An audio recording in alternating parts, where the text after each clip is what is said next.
নমস্কার বন্ধুরা, কেমন আছো তোমরা? আশা করি ভালোই আছো। দেখো, আজ আমি বানাবো কলার মোচা। এর আগেও বানিয়েছি, আজকে একটু অন্য ধরনের বানাবো। মাছিও খুব।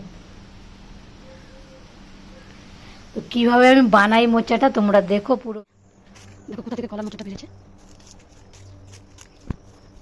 দেখো কত জঙ্গল।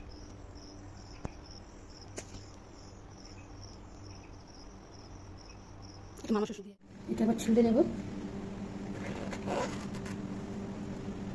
মোচাটা আজকে স্পেশালিভাবে বানাবো হলো বাদাম দিয়ে। বন্ধুরা, মোচাটা তো কাটা হয়ে গিয়েছে, জলও বসে দিয়েছি, এর মধ্যে হলুদ দিয়ে দিয়েছি। এখন মোচাটা সিদ্ধ করে নেবো। দিয়ে দেবো মোচাগুলো। দেখো, এগুলো বাড়িরই সর্ষে, এদিকে ঢেঁড়স, এটাতে চচ্চড়ি বানাবো। আর মোচাটা যে বানাবো, বাদামগুলো এগুলো তেলে ভেজে নেবো।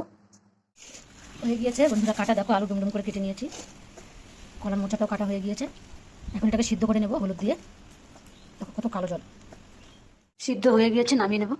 মোচার মধ্যে দেবো লঙ্কা, আদা আর কাঁচা জিরে বেটে নেবো। এর মধ্যে যে বাদামটা দেবো ওটা আমি ভেজে নেবো।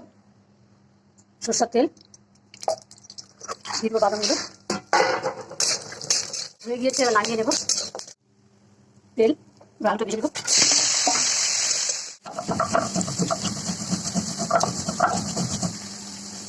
জিরা, আদা, লঙ্কা একবারে ভেজে নিচ্ছি।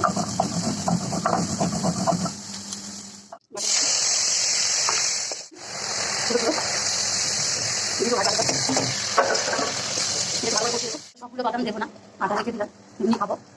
কিন্তু চটকে নেবো, খোসাগুলো ছাড়িয়ে নেবো।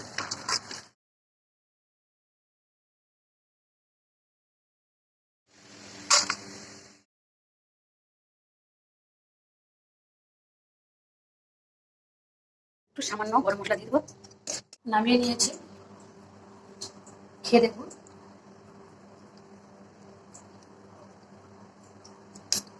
সেই স্বাদ হয়েছে।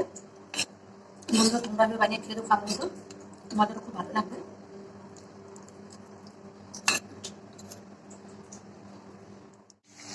বন্ধুরা, আমার এই বাদাম দিয়ে কলার মোচার রেসিপিটা তোমাদের কেমন লাগলো?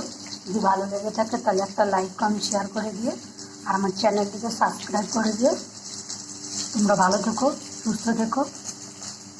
আর আমার পাশে থেকো, আমাকে একটু ভালোবাসা দিও। ভিডিওটা এখানে শেষ করলাম। ধন্যবাদ।